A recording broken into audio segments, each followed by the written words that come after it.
Don't say nothing you don't want broadcast. We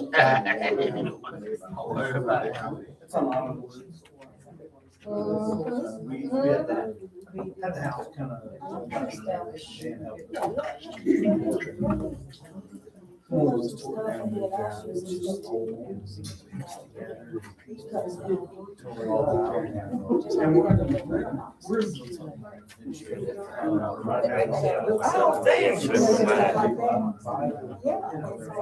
Are we live, Dennis? Yeah, you're live. I just do my best part. We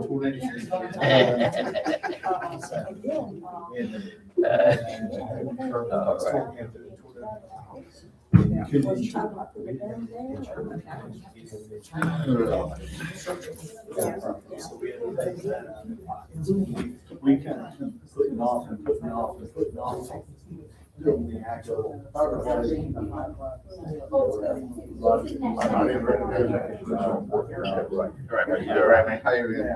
Yes, sir. I mentioned.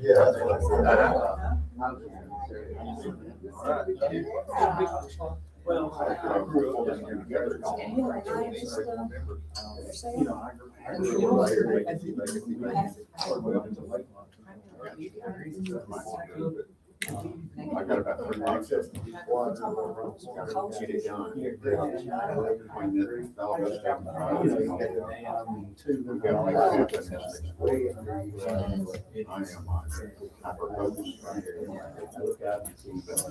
After that, I'll be back.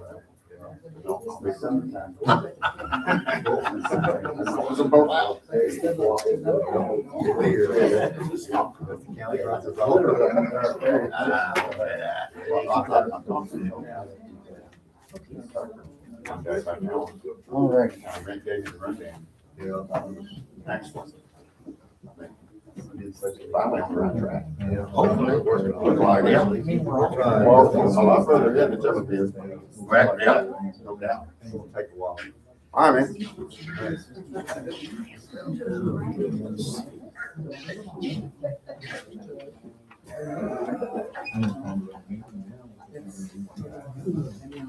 With the exception of Dennis, who's on the phone here, could you all turn your phones off so we don't get interrupted? A jar, you have to put a quarter in or something. All right. You guys ready? Okay. Let's see here. All right. January meeting of the Lakeway Owners Association is rocking and rolling. If y'all could join me and stand to pledge allegiance, please.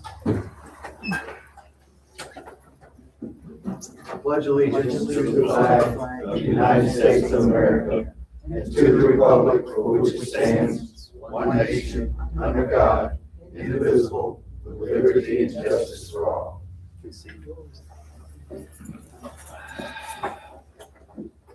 I'll share with y'all a little prayer.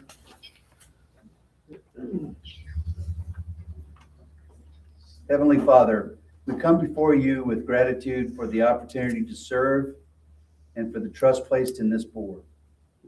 We ask for wisdom, patience, and clarity as decisions are made, that each discussion be guided by truth, fairness, and a genuine desire to do what is right for the community we serve. Grant us calm spirits, respectful dialogue, and unity of purpose, even where perspectives differ. May our actions reflect integrity, stewardship, and care for one another.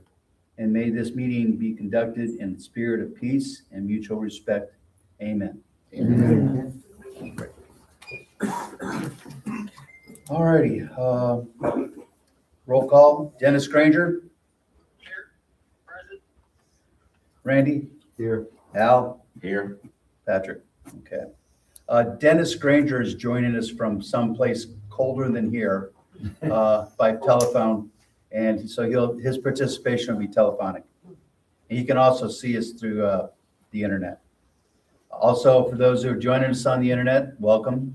We're sorry you can't be here in person, but we appreciate you joining us.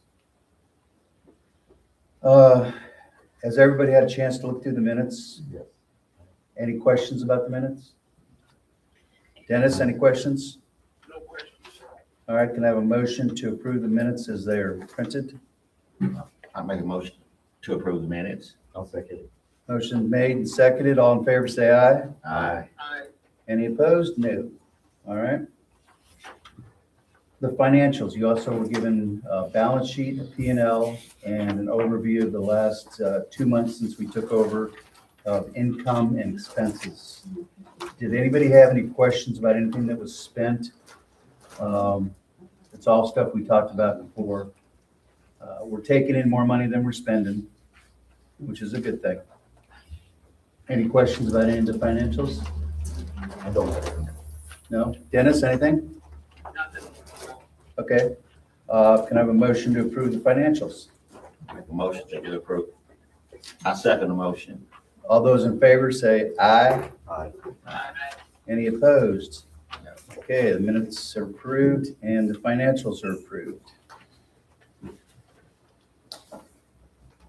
For those in the gallery, anybody who would like to see any of these documents at any time, all you have to do is just pull one of us aside or come into the office. Why don't we get them with our packet? It just costs too much money and time to print them out. Anybody who wants to see it is more than welcome. They're kept forever. Okay. May I make a suggestion? Yes, ma'am. You could also send it around and you can take a picture of it. And that way you have it. We Just can a do that. suggestion, I don't know if it's legal. but- Sure. And I thought about that. I thought about the benefit to the folks here that could look over what we're talking about. And we have some resolutions and things we're going to pass. And I thought it'd be helpful if they saw what it is, some of the rules that we're enacting, some of the procedures that we're going to go follow. So you know what? We might think more about that. I think that might not be such a bad idea. It might be worth the time and the money for somebody to sit there and copy these things. So if we get our website up and running, they'll be on the website, which would be probably the way to go, I think. Yeah. So we'll talk about that. What do you guys think? I mean, you've seen the packages. Were they useful to you? Well, in the past, that's how it has always been done. They would get a copy of the, the report, the financial statements. And that way everybody would be able to look, and see what the money's been spent, that kind of thing. Okay. Any thoughts, Randy? That sounds about the same. I think Yeah. everybody did. You know, the packets are maybe 20 pages long. So we'll talk about that some more. And I'm leaning towards what you suggested. And not only the financials, but also the resolutions and the procedures for foreclosures, the procedures for selling property, so that you'll have those things to look at. And you can look at them and you might have questions. More and more, I'm thinking that's probably what we should have done. So thank you. I appreciate that.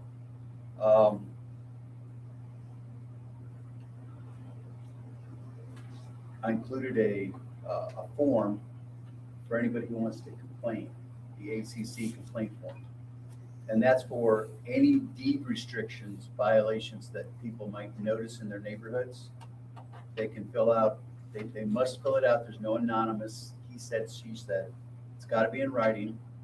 And if it does, and then there'll be an investigation. And if it does violate a deed restriction, then we will take action. First, we'll send a letter. We'll try to help the people if that's what it takes. But ultimately, things are going to start getting cleaned up. But it starts with you folks writing a complaint. I'm not going to drive around and be the bad guy and find these things and report them. You folks have to bring it to us. We've got so much that we're going to do the things that are brought to our attention first, instead of going looking to see what we think is bad.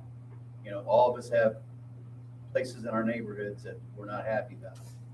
So if it's a violation, trash, weeds, junk cars, buildings that are not, these are just some examples, buildings that are not for residential use. These lots by our deed restrictions are solely for the use of residential. If somebody's got a garage and they're open to the public and they're changing tires or whatever, that's not allowed. But I'm not everywhere all the time and nobody else on the board is either. And we don't want to do that.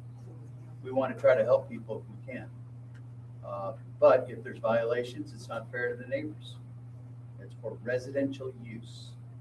So we have a complaint form, a formalized complaint form that will stand up in court if it goes that far, and people will either comply or we will make them compliant. And if they don't cooperate, we'll have a judge give us their property. It's pretty serious.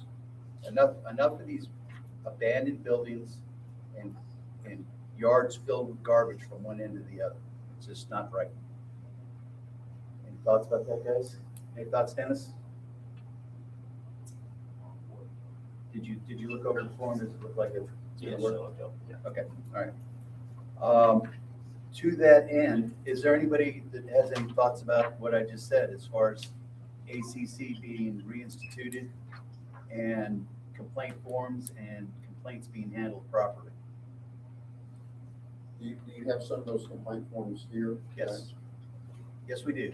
Yeah, and I think it's got a good idea, like, anybody that wants to look at the financials and all that, they just take a picture of it on their phone, right? Then you print it out. I'm going to go ahead, as I go through my packet, I'm just gonna pass it around. And anybody who wants to, we can come, if you see something that's disturbing to you, we'll come back to it. We can come back to it, okay? But that was a great idea. And I thought about it, and I thought of the time and the money, and I chose wrong. Okay. Now, in light of that, we have the ACC nominations to reinstitute the ACC committee. It cannot be a board member. If there is no ACC committee, the board does take the responsibility on themselves, which is, I guess, what's been done for a couple of years now, but nothing seems to get done. So we are going to reinstitute, according to our deed restrictions and covenants, a new ACC committee that'll be apart from us, be apart from the directors, that will investigate the complaints, determine if there is a complaint, and then what action needs to be taken. And then if necessary, it'll be referred to the board, and then we will decide how to proceed, what's fair and just and right. And uniform. Everybody's the same. No targeting, no paybacks, nothing like that. So I have a resolution here, appointment of the Architectural Control Committee members. And I'm proposing Jeffrey Bybee. Pardon me? Philby. I'm sorry? Should we go through the old business first before we get to new business? Yeah, you jumped, That's what I Oh, was thinking Did too. I jump around a you little jumped bit? way ahead. Never mind, thank you. Okay. Roads. Yeah, right. I jumped over a whole old business section here. All righty. Old business, roads. Randy, you want to tell us about the washout on Lakeside Drive? Well, we were going to put in a culvert down there. They ordered one that was supposed to be in, what, 20 inch by 36 inches. It was a big 36 one. inch by 20 inch. We went ahead and rented a backhoe and I got to cleaning it out. Well, the culvert couldn't come at the time we had the backhoe here. It was supposed to be in here, but it didn't make it. So I got to cleaning it out around there and found out there's already a culvert under there. We just had to get to it. But it had so many tires and debris and trees growed up into it, the water could not get through it. So I dug all that out, piled it up in Dennis's front yard, and then dug it out, and the water is running through off the hill down in the ditch like it's supposed to. I cleaned the ditch out, so everything's flowing to the culvert and going under the road. And we went ahead and put some rock, some red select in the hole, and then put rock on top of it. But it's a little rough right now, but I was waiting for it to pack in, and we need to get another load of the big rock to put on the bank to keep it from washing out. And then once it dries up, we can go back in there and smooth the ditches and all back out, so it looks good. But right now, it looks kind of bad, but it's working. It's working. Yeah, I went down there when it was raining and the water was flowing through properly. It was coming from 3 different directions into that main creek and then down to the lake. So it's working. And then, Hey, Randy. yeah, Randy did all the work. I called him up. I said, Randy, you need any help down there? He says, no, I got it. And he did the whole thing himself. So he knows what he's doing and he did it in one day. Saved us $3,000. Yeah, it came in under budget. We had allotted 5,000 and it came underneath 5,000. So yay, yay, yay. All right, Autumn Woods. I had one of our guys take the tractor, and you might see the rock that's out here. There was a big pile of it. But Autumn Woods, all on that turn, has all been reinforced now, so that if somebody takes the turn a little wide, they don't end up in a 3-foot ditch. It's been built up all the way along, and it's not perfect, but it will make the road safe until we're able to do more to it. Thank you. And then Piney Woods, Creekwood, the Bibees did a lot of the work. I jumped on a tractor and did some of the work, and we got that road back open. I don't know if anybody's seen it in person or seen pictures of it, but there was some areas were 2 and 3 foot deep that the ruts had run through it. It was impassable. As we've discussed before, fire department and EMS were having trouble getting to patients, and it was just a real problem. So we got it fixed. And then we hired a company to come in and finish it. And it still needs some more rock, but it's fine. We're waiting for it to pack down. But it was allotted 10,000 and it came under budget too. So we got that done. So all the 3 emergencies that this board was handed have all been taken care of. Oh, there's a quarter. I did turn my phone off. Guys, he didn't get out. Jay did You it. know. Jay turned it on. Okay, next item is banking.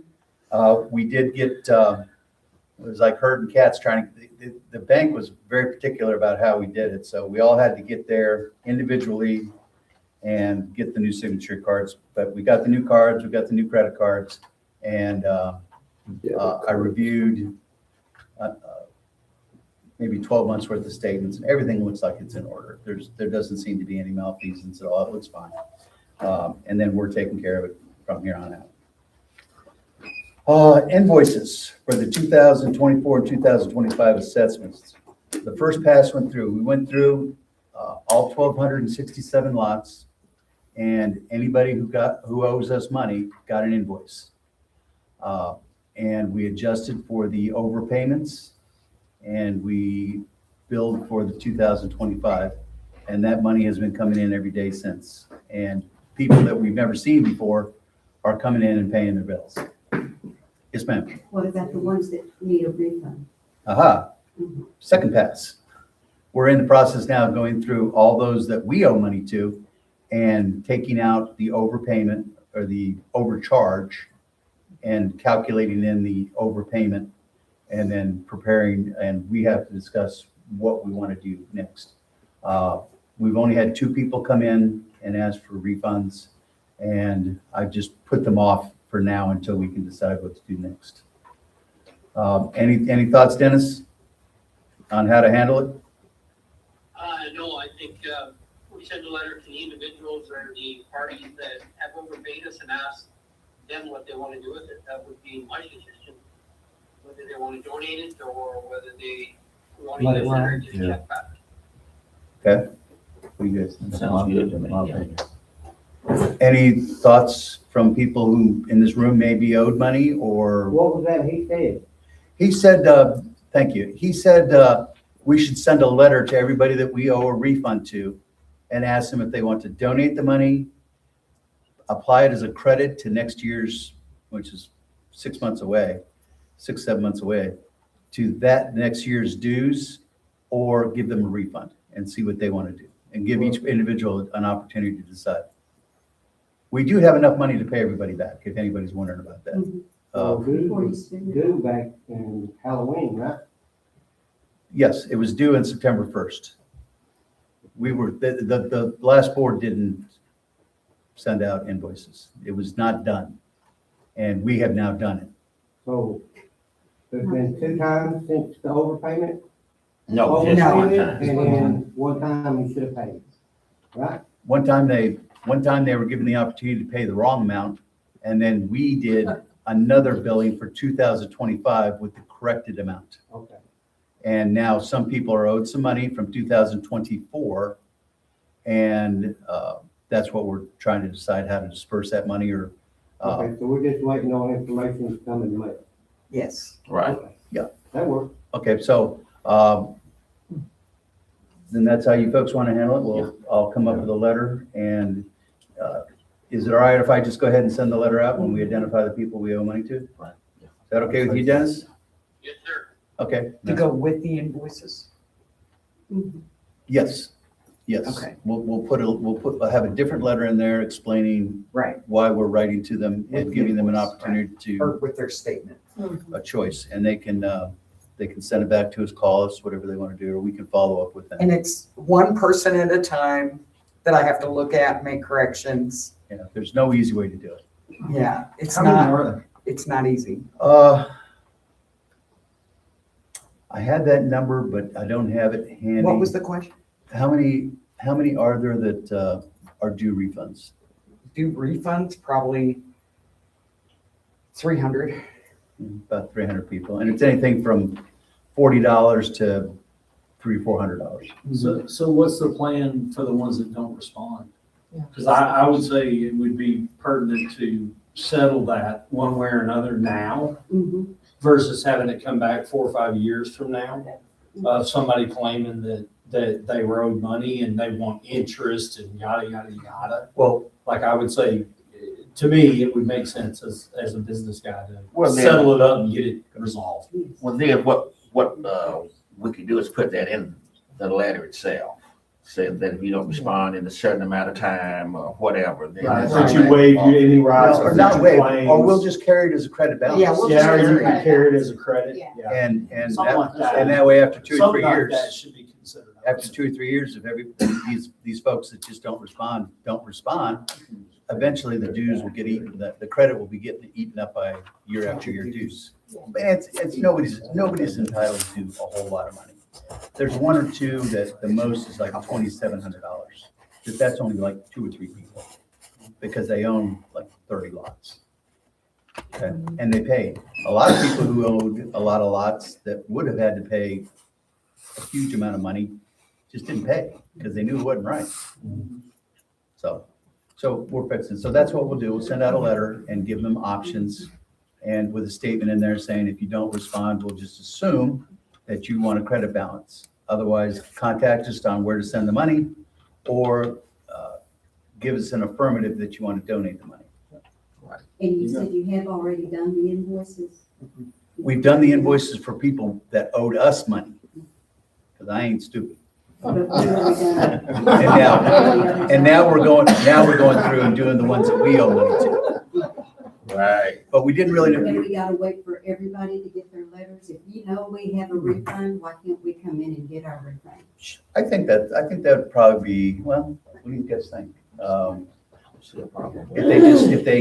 If they hear about the letter and they come in before, If you know you've got a refund. and their choice is to get a refund and they want a refund, then okay, give them money. Somebody here to say that's right, checks. Now that's, And I think as long as Well, that's the thing. excuse me, You gotta have 2 signatures. reimbursed, I'm fine with that. all right. The only caveat is as some people found out, is that it takes 2 signatures on a check. Yeah. So I can start the process, but then I need, and everybody works, they need to come by and maybe sign a stack of checks every couple of days, and we'll have them here. And then the ones who tell us that they want a refund, then we can certainly get that ready and get it out to them. Does that sound fine? Okay. All right, good idea, Randy. Or, I'm sorry, Dennis, whoever you are on the phone. The Christmas party. Wasn't a huge attendance, but the people who came, I think, had a good time. Santa was present. The Grinch showed up. He was in good spirits. And it was fine. And as we do more and more of these things, people will start to feel comfortable coming to this building because it's their building. But we had a good time. All right. Any thoughts, comments? No? Okay. Yeah, on to new business.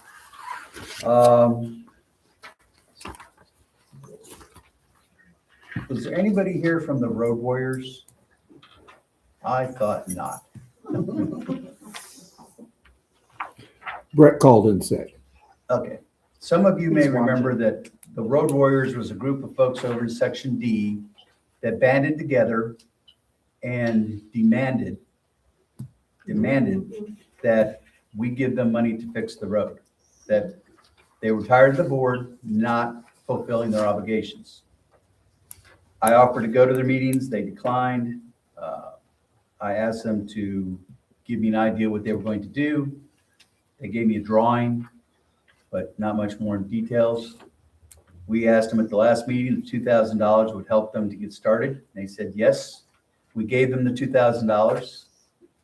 They spent one day grinding up all the asphalt, mixing it in, compacting what was left down, and then they told us they wanted $10,000 more, demanding $10,000 more.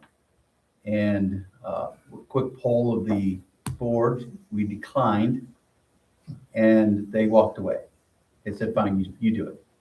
And I sympathize with them. I know how they feel. I think I know how they feel because they have been told and promised a lot of things many, many times. Did you have a question, Doris? Yeah, I was just gonna say, at one of the meetings we came to, you yourself said you would give them $10,000, and you told Kim or Tracy to come the next morning and you did it. That was two 2,000. thousand. It was 10 that I heard. Wow, yours stopped up. Did you hear 10? Did you hear 10? We heard 10. That's what It's in we the heard. minutes. It's in the minutes, and we actually have a recording of it. I 'Cause I can't, was shocked whenever you said, yeah, come get it in the morning, it's $3,000. No. that doesn't sound like something I would say. No. I mean, you gotta squeeze me to get money to go and buy some pens. So, but, I mean, we'll run it back, maybe if you wanna watch the YouTube video and tell us where it's at what minutes, I'll read it, but they're still not getting 10,000, because No, I was hoping not. they sent me an email saying, thank you very much, we're done. I said, okay, all right. They didn't do any damage. If we get some hard rains, we might have a little bit of a problem, but it's nothing we can't handle. And it's work that would have been prep work for what we're intending to do anyway. Any questions about any of that? And just a comment, I mean, they said they had so much money of their own that they were gonna put in, right? Yeah, in lieu of paying the dues. Okay, so, but that doesn't work. You pay your dues and we spend the money. If you don't like how we spend the money, you get rid of us. You don't just not pay your dues. That's stopped. So, moving on, the next item here is pothole repair. This is just my idea how to proceed, but I'd be very interested, especially from you guys, to see what you think. What I wanted to do in section D all along was to go through, and anywhere where there's a huge pothole, 2-3 foot wide and a foot deep, is fix that. Drive down the road, find the next one, fix that. Drive down the road until we get all the potholes fixed. And same for section E and F. Get all the potholes fixed so that people going home at night don't have to jar their dentures out trying to get to their driveway. And we have the money, I think, to do that. What approach would you guys like to see on looking? We took care of the 3 emergencies. We started with section D, 700 feet. How do you want to go forward? Well, we drove section B Saturday and they have some major holes. We're talking, car damaging holes. Yeah. So what I just was just fill them up with something like 2.5, 3 inch rock. Dump them all. Right. What do you think, Dennis? These potholes? I don't know.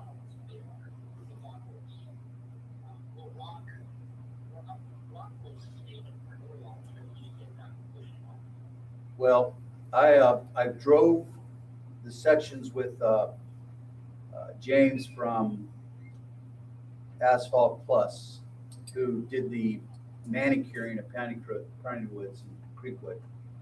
And we drove around, we looked at these potholes, we looked at the roads, and I asked him what his best opinion was. And he quoted me a price for fixing potholes and fixing some other areas, and some estimates on what it would cost to pave it with asphalt. So we have some estimates. For section D, the West Road, the Water Ridge Loop, the West Road and Water Ridge, he can fix that for $1,500. Okay, the potholes, and make the road passable. For Autumn Woods, it was the same thing, $1,500.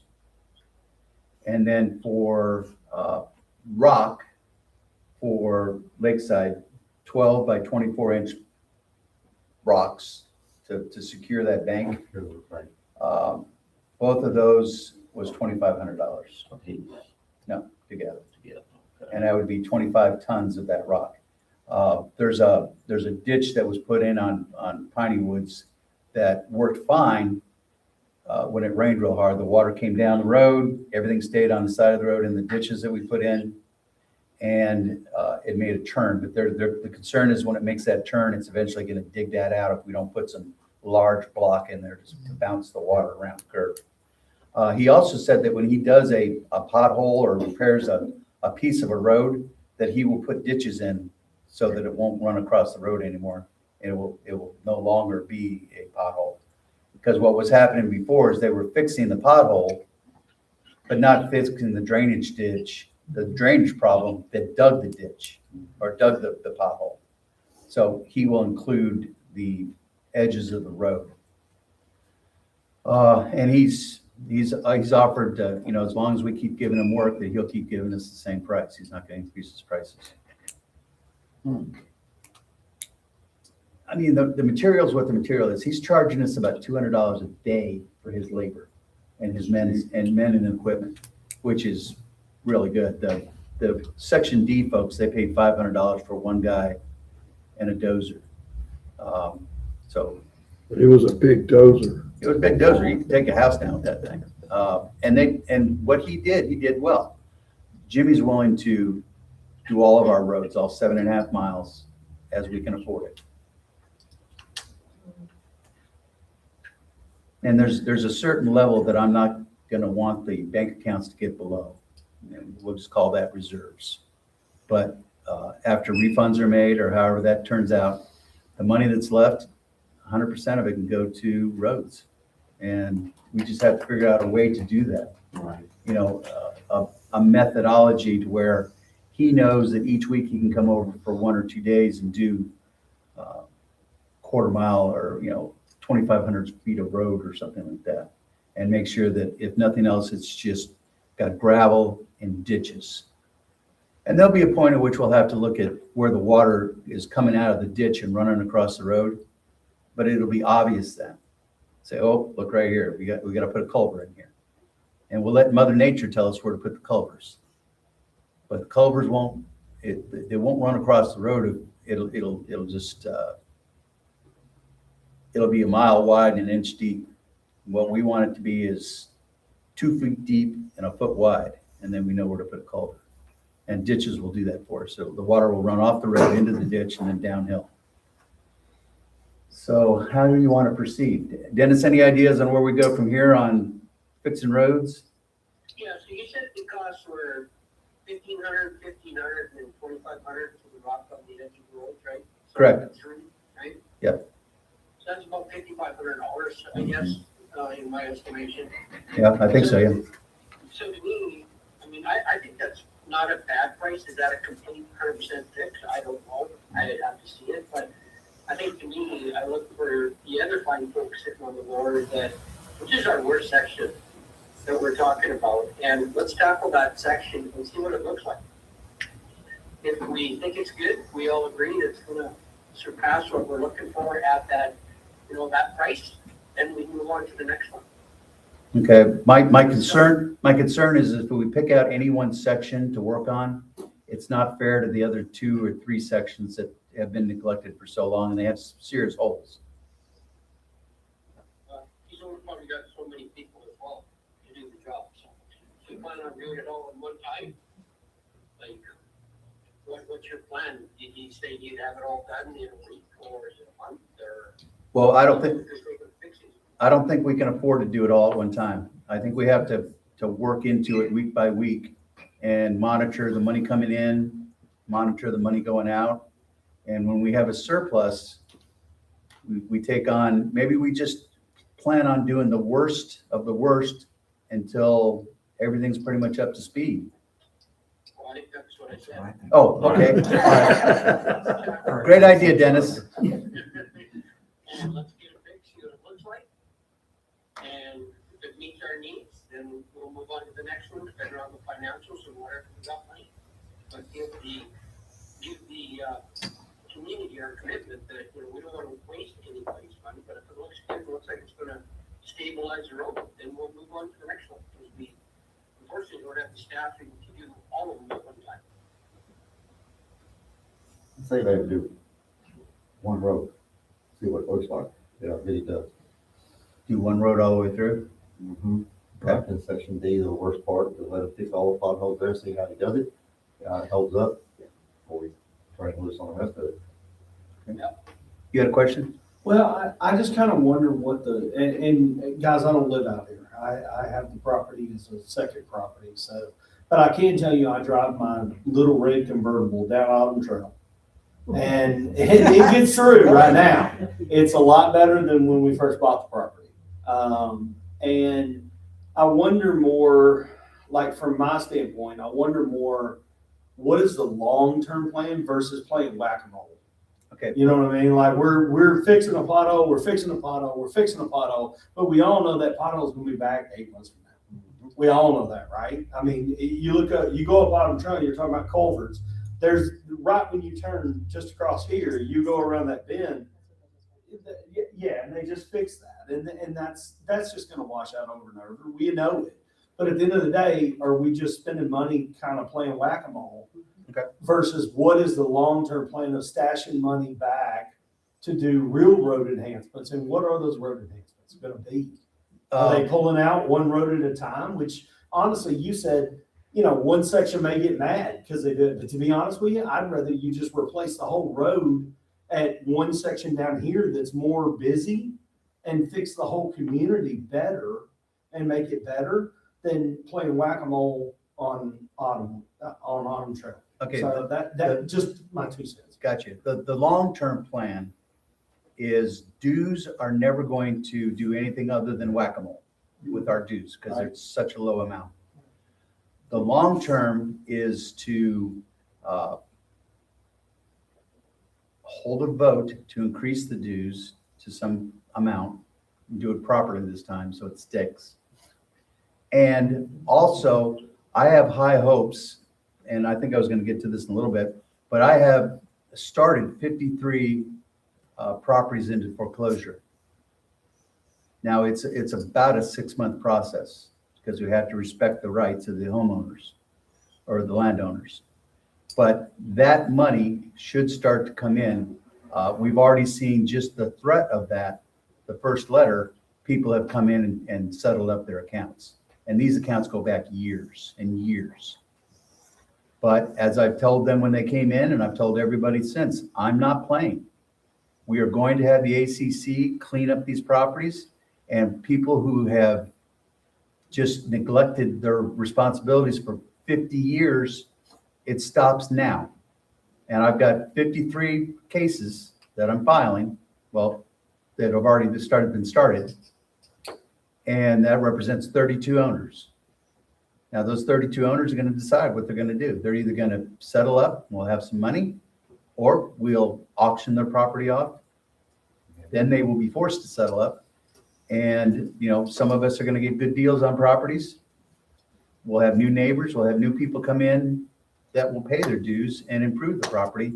And before we get too far down the road, we'll have money for fixing the roads. And the roads, let me finish, the roads would cost, to do 2 inches of asphalt, all the ditch work, all the prep work, and 2 inches of asphalt, it'll cost $36 a foot. And that's 18 foot wide all day long. So what is that for the community? It's a lot. I haven't done the math, but I know it's more than I have in my bank account. Well, I was Yes, gonna suggest that, maybe the guy that used to be in control of this Lakeway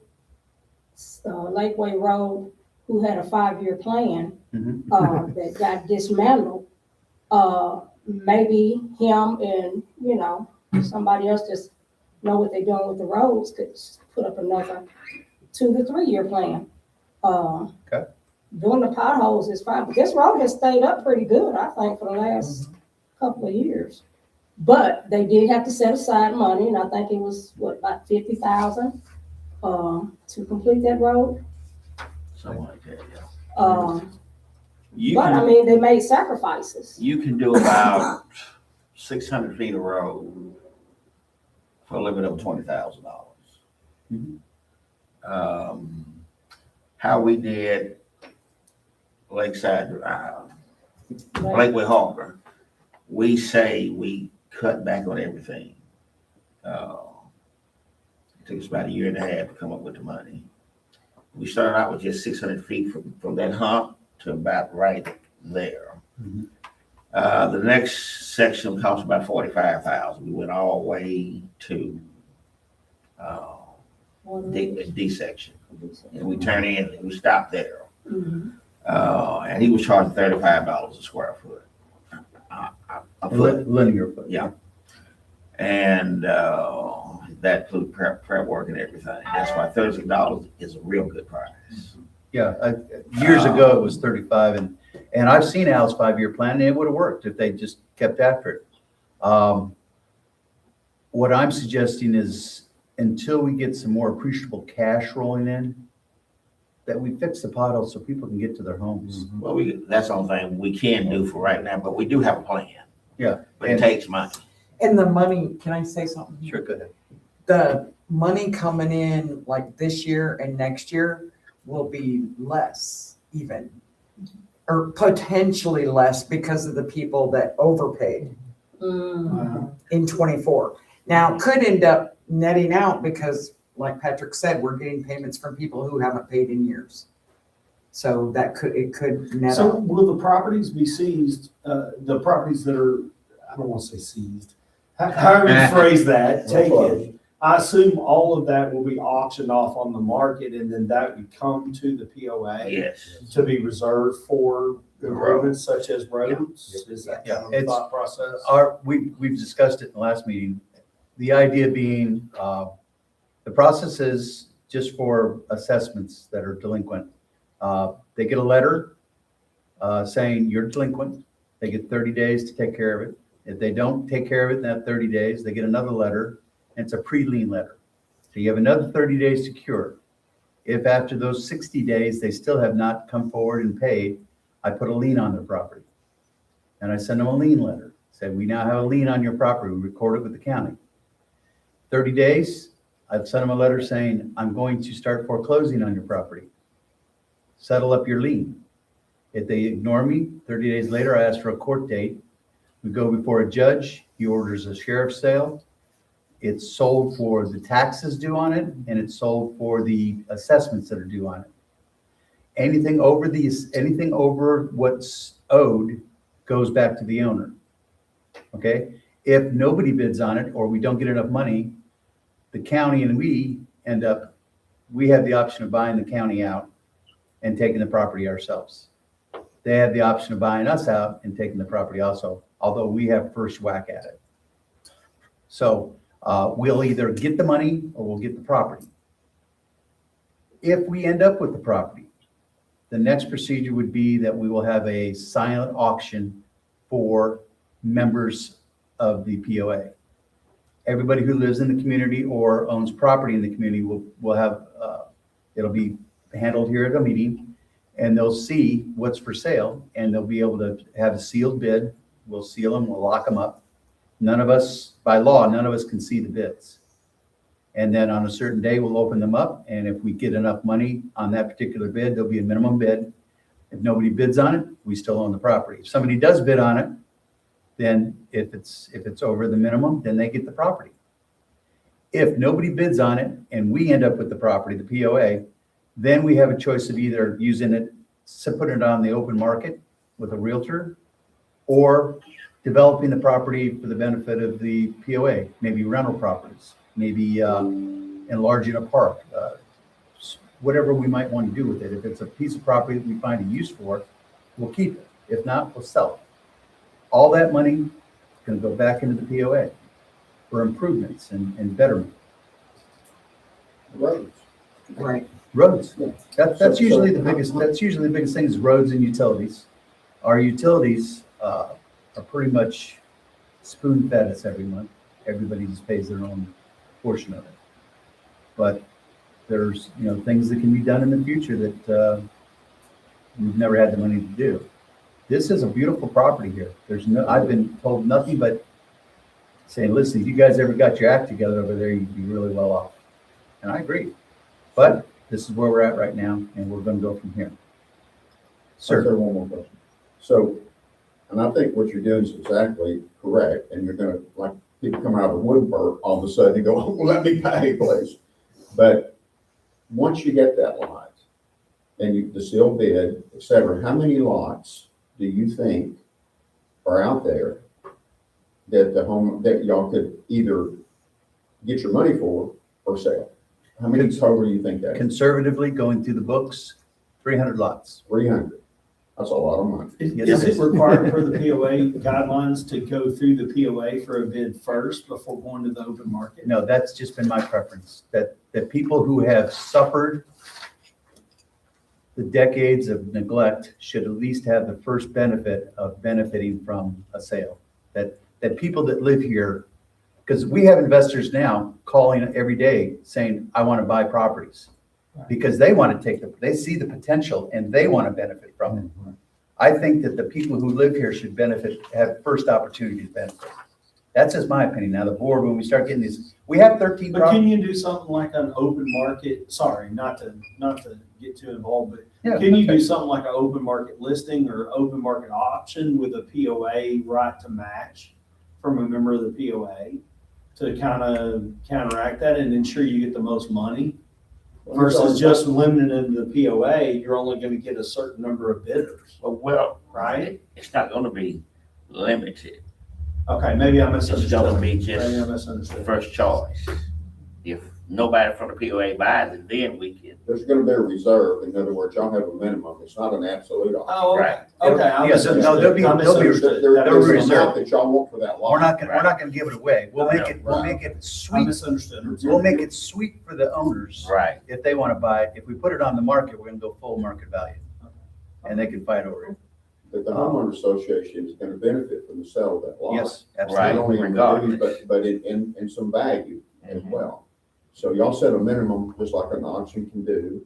And then that's the least you're gonna take. And then if somebody doesn't buy it, then you're gonna put it on the open market. Right. Right. Okay, but I like that Yeah. personally. Yeah, right now we have 13 lots that the POA owns. When I took this over, I was told we didn't have any. Okay, and I'm like, well, there's this. Okay, and then I find out there's 2 more lots over there. There's 2 more lots over there. There's 2 back here. There's 1 down by the lake. There's another one over on the lake in section C. And then there's 3 interior lots that are just sitting there. So those can be sold tomorrow. We own title to them. We own those properties. I mean, 300 lots, even at $5,000 a piece, is $1.5 million. Yeah. Right. And so, and there's lots, I know. You can do a lot of roads for $1.5 million. Yeah. That's right. And what I'm saying, there's lots that are being sold out here that have been sold for 15, 20,000. I understand. So that's something to keep in mind because there's value in those. So, I mean, that's exactly how you fix the roads. But I'm not counting my chicks before they're hatched. I got you. But We're gonna go- But that course is the course, it's a lot shorter window than anything else you could do. And I've, like I said, I've initiated 53 procedures against 32 owners. And some of the properties are not bad looking properties. So we'll see what happens there. And by the way, just so y'all know, there's no legal fees involved in this. I'm doing all the work myself. Because I'm not a licensed Texas attorney, if we have to go to court, I have co-counsel that's a Texas attorney that will stand in with us. And he'll take a percentage of what he gets, not pay me $5,000 up front and I'll pretend to do something. He's a young guy who's willing to work for a percentage. So if we don't make any money, he doesn't make any money. And he won't do that for long, so he'll be making it. Dennis, do you have anything you want to add? We've been talking a bit here. Okay.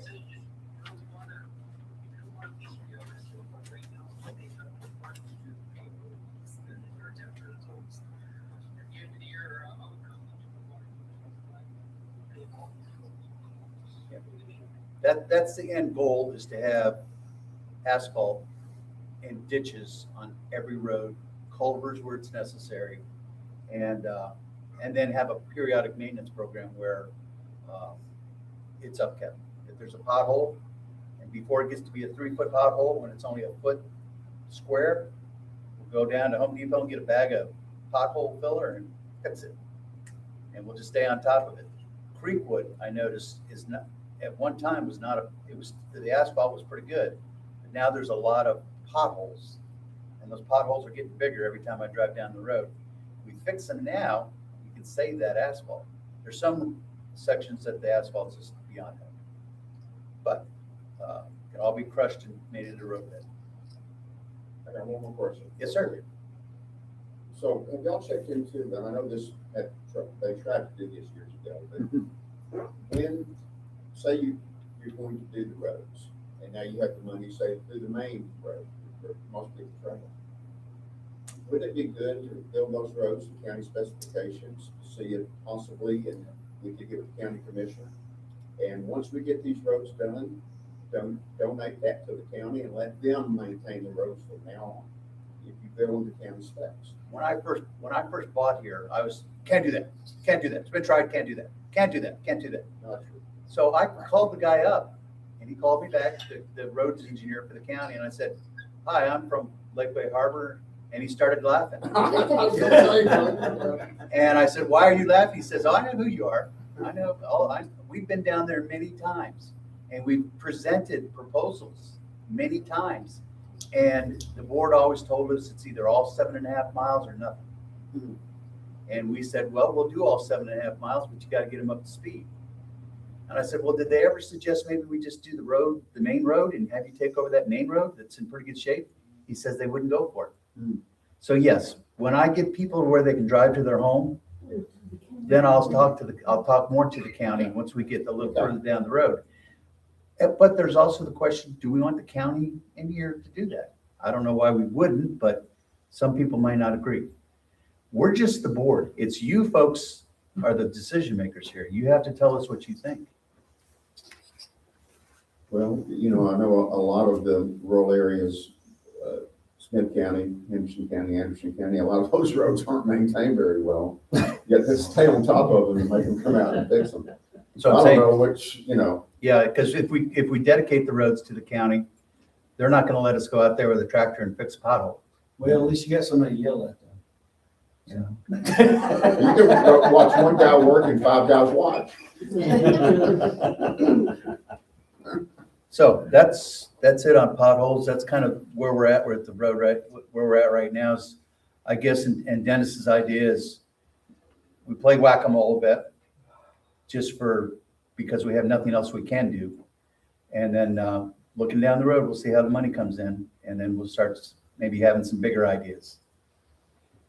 Any other questions or comments about road pothole repair, what we should be doing next?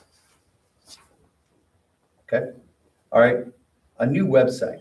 I don't know if anybody's ever been on our website, but it's a wonderful website, but we have no control over it. The guy who controls the website, I call him up, he doesn't call me back. I have other people call him, people that know him, he doesn't call back. He's not cooperative, for whatever reason. I don't know, I don't even know if he gets paid anything. He might just be a volunteer and he started doing it. So my suggestion, and Dennis, I need your input on this too, is we create our own website. They're not expensive anymore. They're pretty easy to do. Just click and point, click, and you're done. We have a domain. I went ahead and got a domain. It's lakewaypoa.net. So, Because we don't own, we don't have control over our current domain name. and the domain name is wrong. Yeah. It's not who we are. I think I mentioned in the first meeting that we have 6 different legal documents saying that we're different names. So we stopped all that. We got all that straightened out. So, what do you think about a website? I wouldn't want to spend, Jeffrey, what do you think of a website? $200 less, something like that to get started? Just depends on who you go to and how skillful and knowledgeable whoever's, sitting behind that keyboard can do it. They're not hard to do. You're gonna have to pay to host it as well. So Correct. it's gonna have a hosting fee on the server. Ideally, whoever creates it for you would host it. Well, GoDaddy or something, Yeah, like but it that. shouldn't be, well, yeah. Or we'll Wix. go that, but yeah, somebody Google. like that. It Google, shouldn't be- Wix. It shouldn't be that big of an expense and it should be easy, as you said, but I mean, I can help it if y'all need help. I mean, it sounds like you kind of do that. oh, he's so, our IT guy. Okay, well, then, hey, have at it. I'm retired. So what I'm wondering is, do we want to do that? Do we want to create our own website and just take charge of it? I think we need to. I mean, we could put a lot of documents on that. Yeah, I mean, Information. as Doris suggested, I mean, you'd be able to sit there on your phone and look at the same documents I'm looking at up here. And we could upload them the day of the meeting That'd be cool. ourselves. Yeah, that'd be cool. See, right now, I can't even change the pictures on there. I can't change the dates. I can't change anything. That's crazy. That's crazy. Yeah, I know. That's Okay, crazy. so excuse me. Okay, there we go. Can I get a motion to, for no more than $250 unless you come back to the board, put together a website using our current domain? I'll make a motion that we do. Okay, I'll second it. all right, all in favor of $250 to put together a website and get it started, say aye. Aye. Okay, it's unanimous. All right, so we're gonna come up with a new website for y'all. Okay. That's actually a load off my mind because communication here has always been really poor. And I want to make sure that we can do better. All right, now, the next item, we're doing okay on time. Next item is the Architectural Control Committee discussion action, appointment of members and adoption of legal guidelines. In our covenants and restrictions, there are specific instructions, and also section 209 of the Texas Code discusses how deed restriction violations are handled and who handles it and what the due process is. For a long time in Texas, the owners had the upper hand on POAs and HOAs. In 2019, the legislature said, we're going to switch that over and give more power to the owners and less to the POA boards. Consequently, the ACC was toughened up and directors can't be on the board, the committee rather, and efforts have to be done in a certain way. People have to have due process. Basically, the committee acts as the prosecutor, investigator, and then the board acts as a judge. And then there's appeal to the county courts if necessary. But it has to be done properly. And the first part is the board has to establish a committee, and then we have to establish guidelines. That keeps us out of trouble, because when you start telling somebody they have to tear their house down because it's on somebody else's property, they're not going to be happy. And they're going to get a lawyer. So we have to make sure that we are doing things properly. And that's why the ACC never was successful before. It's because they just didn't know what they didn't know. So, questions, comments from the board? Dennis, anything? Not for me. Okay, so you guys see the need for an ACC that's functioning and active? Yeah. Okay. Anybody in the gallery would like to comment about the ACC? They're the bad guys. They're the ones that walk around and say your grass is too long. And your color, your house that you want to paint is the wrong color. Now, that's what these guidelines are for. And I'm gonna pass them around. I think probably would be a good idea to give you an idea what they look like. But Jeff, are they going to do that, or are they gonna bring the suggestions back up? Okay, good question, Kevin. You pass that around. The way this is gonna work is we appoint an ACC, minimum 3 members, and they have guidelines. They act within their guidelines. The guidelines are based on the restrictions and covenants. And I have asked at this point that we only respond to complaints. We don't go looking for violations. We just respond to complaints and correct the things that the people think are the worst offenders. Once the complaint's made, there's an investigation to see if it actually is a violation of the covenants. If it is, then they will turn it over to, they'll write up a report and give it to the board, and the board will decide what action needs to be taken, be it a letter, be it an offer of help, be it corrective action. If the homeowner or landowner, the lot owner cooperates with us, then we'll get it corrected over the course of time. As long as progress is being made, I'm fine with that. If they tell us to go pound sand, then we get a little bit more assertive. And the next step is, let's just say a lot is covered with trash and the guy lives in Oklahoma and doesn't care. Well, after due process and notifications, certified letters, yada, yada, yada, we will go in there and clean it up ourselves, or we'll hire a contractor to clean it up. We'll have a bill. We'll give the bill to the owner up in Oklahoma who didn't care to work with us. And if he doesn't pay the bill, put a lien on his property, give him 60 days to cure the lien, and then I'll foreclose on the property and it'll be ours.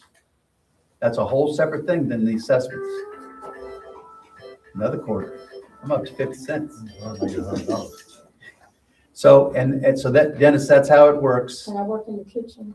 That's how it works. And that would be just aside from assessments and getting properties through foreclosure that way, if people don't pay their bill. If they don't clean up the property, when they're at fault and they're wrong and they refuse to work with us, that's when we go to a lien, and that's when we go ahead and go to foreclosure. Right. No, I just want everybody to understand that we're not expecting these 3 individuals to interface with the property or landowner. As you said earlier, you got the wrong color on your house. You're not supposed to paint it that color. It's going to come back to the board. Is that correct? That is correct. Yeah. The ACC members don't need to have any contact with them at all. They're just going to look over the fence and say, yep, that's a giraffe. Yep, that's a giraffe in the backyard. And they're going to come and tell us that they violated the domestic pet regulation, and what do we want to do about it? And then we'll decide as a board what to do. I just want to make sure that we all realize that we're not pitting neighbors against neighbors. It'll be done through the board too. Right. What discipline actions we need. We take the slings and arrows. You bet. Yep. Perfect. Anybody have any thoughts about that? And trust me when I say it's not draconian. There's no grass or anything like that. It's basically just what's required, the minimums required by the restrictions and covenants. Nothing more than that. But we have a lot of violations that have just been overlooked. Let me say this real quick. There is no such thing as grandfathered in. Well, I've had this tractor trailer parked in my backyard for 4 years, so I can keep it as long as I want.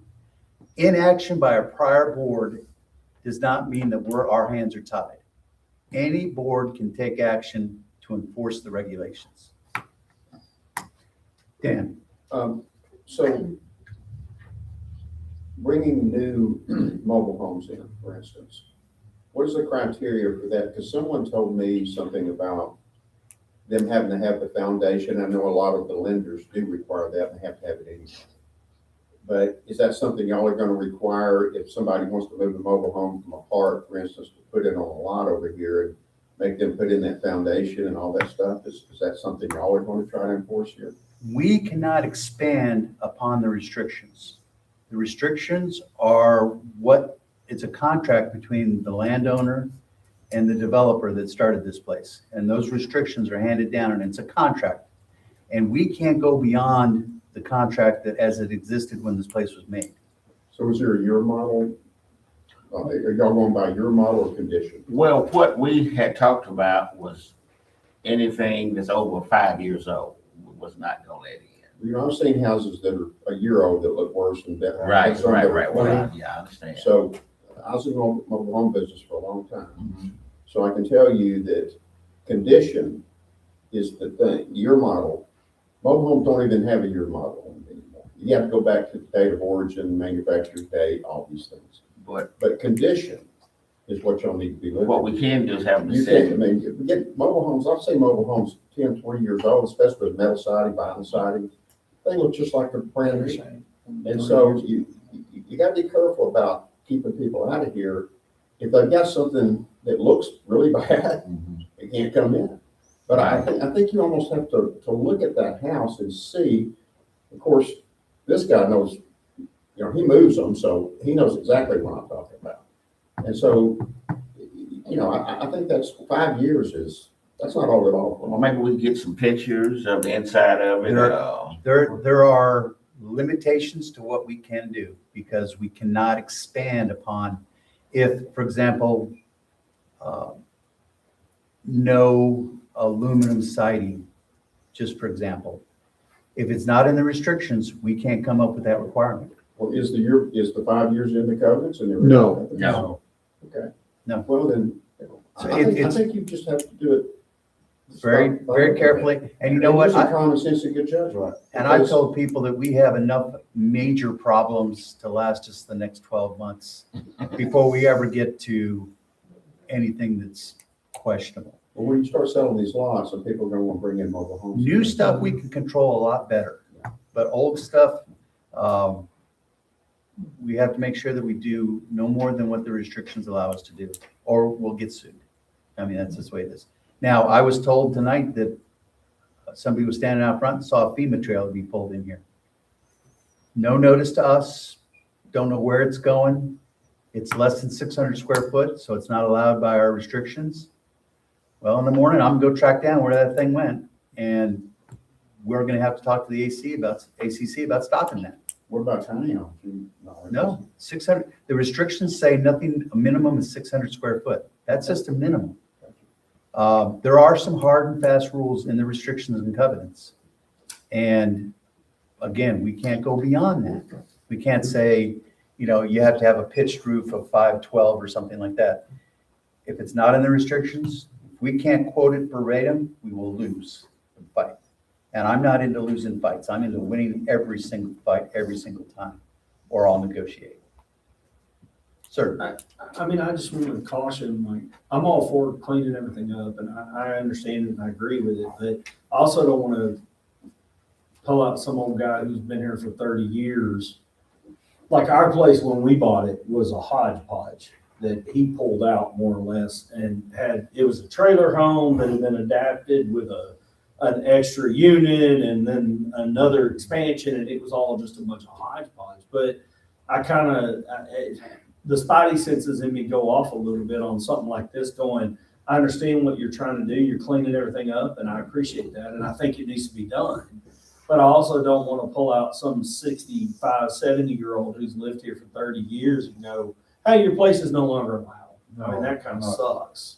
You know what I mean? So that's just me thinking out. The restrictions are very broad and very specific. Broad in the sense that we can do some interpretation. For example, what is a dwelling? We can, it says the lot must be used for residential dwelling. Well, we can decide what residential is, and we can decide what dwelling is according to the law and precedent. But we can't go beyond that. it's touchy, and that's why we're bringing some of this to you folks. We'll have to go easy and slow. The ACC's never been used properly here. There's the guidelines, and Doris, you're absolutely right. We should have had copies of this so you can see. But the guidelines are pretty specific. If it's not in the restrictions, not in the four corners of the restrictions, the answer is no, you can't touch it. You stop. Say, maybe you don't like it. Maybe you think that tree needs to come down. Can't touch it. So we won't. There's plenty to keep the community looking We're nice. busy for a long time. There's plenty to just fix problems without going and looking for them. That's why we're not going to go look for complaints. Complaints have to come in the door in writing, and then we'll act on them. I actually wrote a complaint, and then I thought about it and said, you know what? I shouldn't be doing this because I'm the judge that's going to have to judge on this. And it's still on my desk. I'm not going to redo it with the new form because I think that if it's a bad enough problem, somebody else will bring it forward. And that's how we're going to go forward. And guidelines, ACC rules, rules for the colors and textures and types, all that can be determined by the board. It can be changed by the board. We can bring it in, we can take it out. We can say, you know, this didn't work. Telling people that they have to keep their grass at 2.5 inches. Is it working? And we can change it. Oh, She owes you another quarter. we're up 75 cents, folks. Not our dollar. So, any more discussion about ACC? Anybody else got any spiny hairs sticking up? Anybody got problems with the direction we're going? Okay. Dennis, you got anything else? No, not on that. I think the appointed committee we're probably going to get into next, right? Yes. Okay. All right. Anything here? All righty.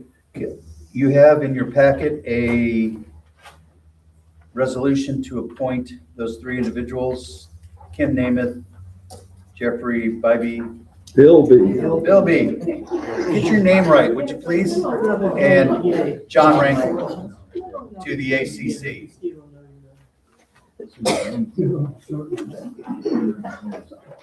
All right. Can I get a motion to pass that resolution? I'll make the motion. I'll second it.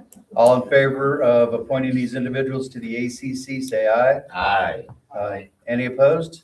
Okay.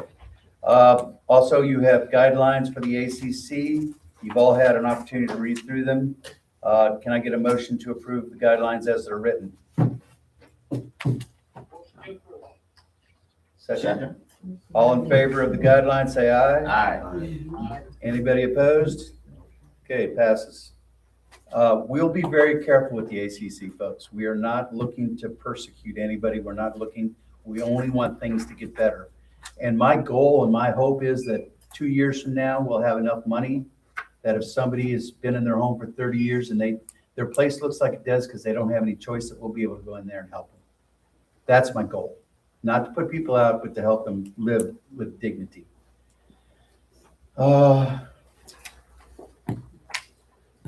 Now, I believe we are somewhere on this agenda. Okay, adoption. Okay, I'm going to ask that we put the agenda aside for the moment. I want to add 2 resolutions that I didn't have time to get council to back me up on this, but I have now. I have 2 resolutions, and the 4 of you will be asked, or the 3 of you will be asked to sign a waiver that you didn't receive 72 hours notice on these 2 resolutions, and I'll explain what they are. So the first one is just that 53 cases that I started. I did it in the middle of the month. I didn't have a chance to talk to you guys.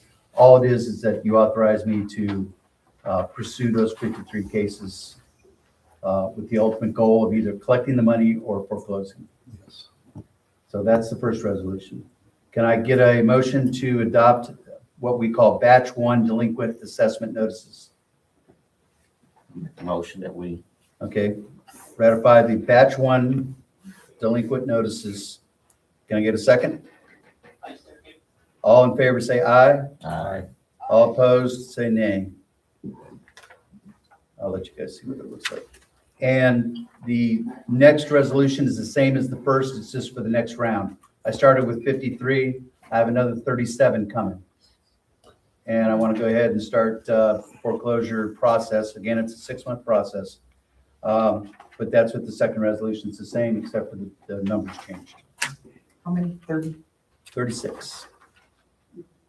All in, can I get a motion to go to the next round on batch 2? I'll make a motion. All right, Second it. second. All in favor, say aye. Aye. Any opposed? No, ayes have it. All right. I have one more matter that I couldn't get on there because it came up in the middle of the month. The tractor was repaired and we got it back. However, a long-standing problem. Ted, you probably know about this. The tractor, the clutch was not great. It was going out. Well, as we were repairing the road, it went out. And we couldn't, it wouldn't move. So there was no choice but to put it in the shop. The clutch is gonna be less. I told him, I said, well, you should have told us about it when we had it in here last week. Well, you didn't ask us. Well, okay, well, that's gonna cost you $1,000 off my bill. And he agreed. So, repairs is gonna be about $4,500 to get the clutch fixed in the tractor. I think the tractor is a very important piece of equipment to maintain the roads. So, any discussion from anybody on if the tractor needs to get a new clutch or not? Ted? They told us, right at the end there, that the clutch was just about gone. He adjusted it about as much as he could, okay? And just so everybody knows it, that tractor is not a bad tractor. They told us that was a pretty good tractor. I sat on it. I sat on it for a couple hours moving dirt around and it worked fine, except for that clutch was, you're right. Yeah. There's an adjustment. You let it out, you let it out, you let it out. It had about a 1/4 inch left on it and I used it up. So I'd like a motion to go ahead and, I put it in the shop. I haven't given them the go ahead yet. But it'll be about $4,500 and that's about $1,000 off what he first quoted. Yeah, make a motion that we fix it. Okay, do I have a second? All in favor of fixing the clutch, say aye. All opposed, say nay. All right, and I'll get you those 3 waivers for those 3 things. Dennis, you can sign them when you're back in town. Now this is the part where you folks can bring up anything that's on your mind. We can't vote on it, but we can discuss it. Anything that you guys would like to discuss, any problems, any concerns, issues that the board might have something to do with. Yes, ma'am. I don't have a problem, I just am curious, the corner lot over here on, Autumnwoods and Dogwood was recently cleaned up. Do we know it was the private owners that cleaned it up, or? All through the subdivision, we've seen new faces coming in and cleaning lots and preparing for houses. All through the subdivision. Every street has a new house going on. Property values are going up. People see the value now here, and they're gonna start moving on opportunities. George, or Right here in this December 9th minutes of the meeting, it says the board ratified a budget of $10,000, not $2,000, for Piney Woods / Creekwood unanimously. Piney Woods, Creekwood, yes. Right. Not section D, that's section A. Yeah.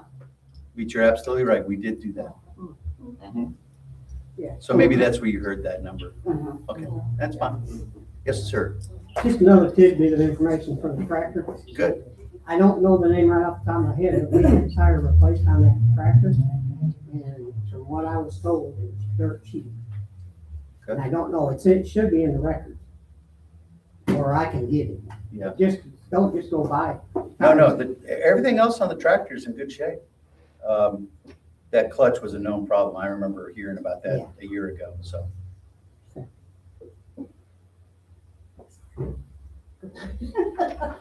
Yes, ma'am.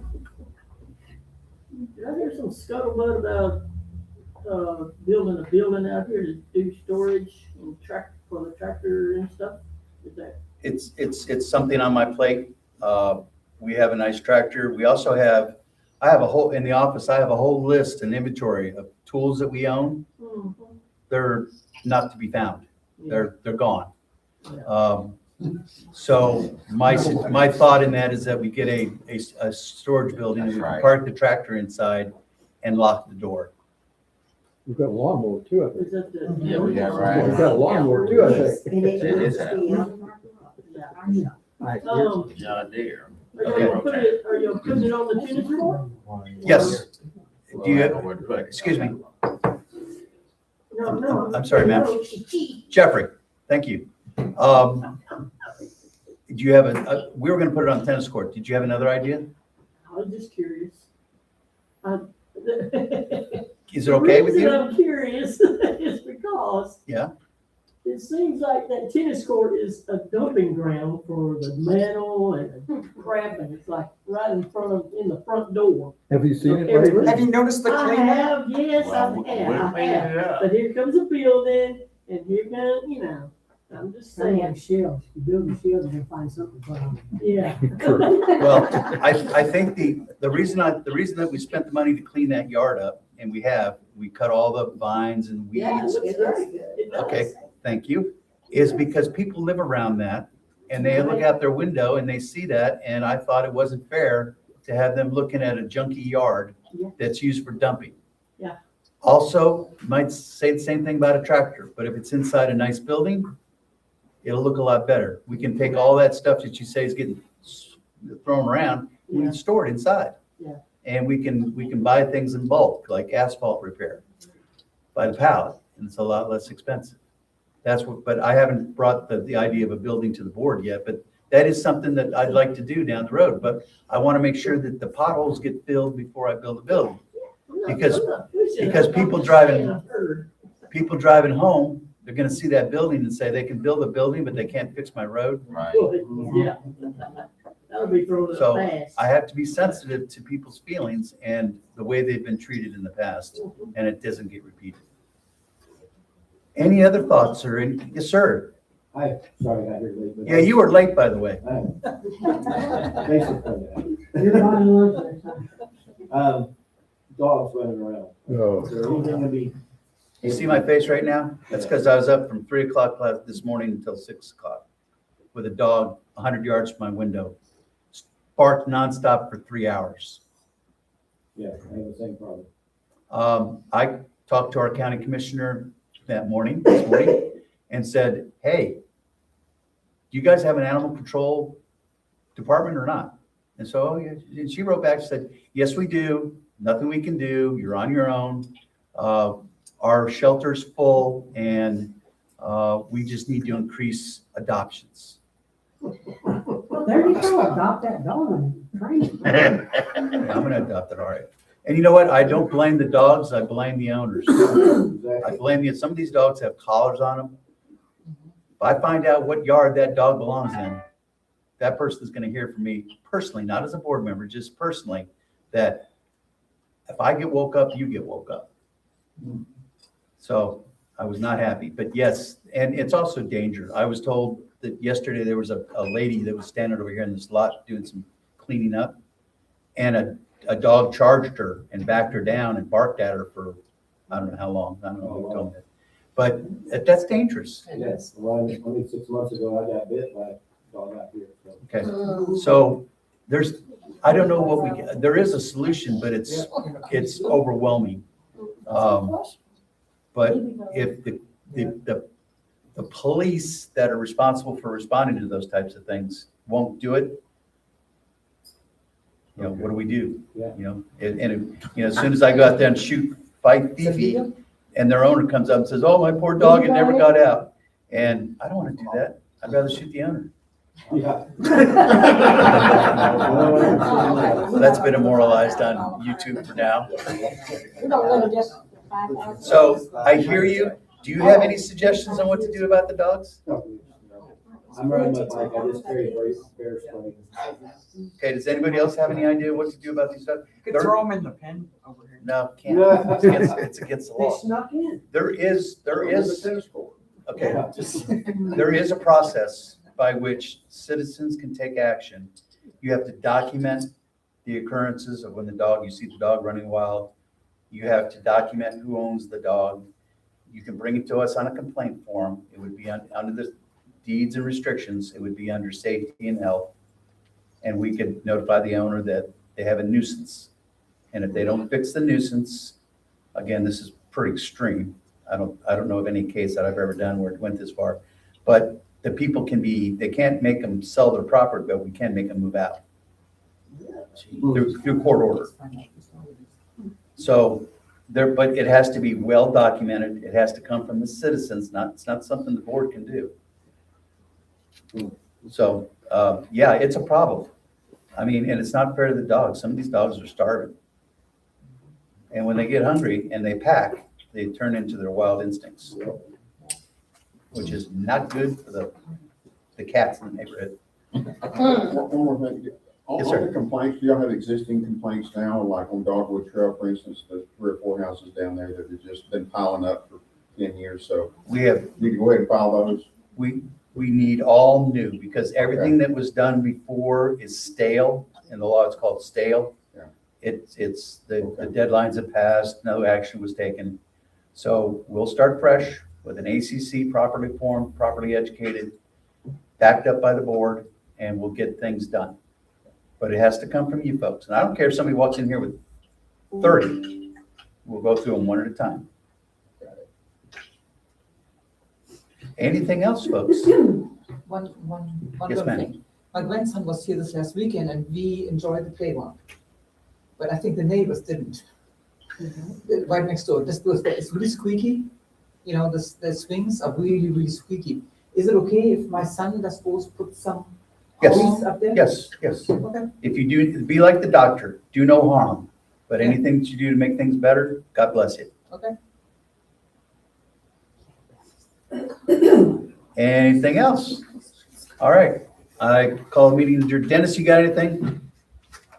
No, not offhand in this meeting, I do want to table, though, we should, maybe in the next couple of meetings, talk about, bringing a couple of garbage trailers in there, so we can load up some garbage, we're getting close to spring already, I know it doesn't feel like it, but I think we were asked that a couple of meetings ago, and we should look at, a couple of I have a vendor who's given me a very good price, but yeah, okay, we'll get that on an agenda.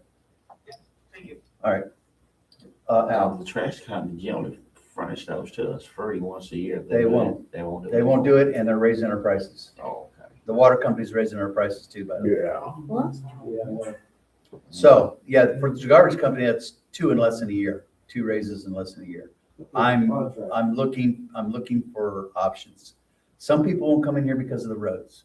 If we get the roads fixed, we'll probably have some more people willing to support us. Anything else? Hey, Randy, you got anything? I'm sorry you don't feel well. Well, I'm fine. The only thing I had to say about what he's talking about the age of the mobile homes coming in. Mhm. He's talking about the structural of it and all that. It doesn't, the way I see it, these mobile home people that wants to buy lots in here and put a new house in it, just to sell it for, say, 0 down, 0 interest or whatever. All you're doing is attracting more people that does not want to do anything in their yard. You know, if they're not gonna put anything down on their property, then they're not gonna take care of it.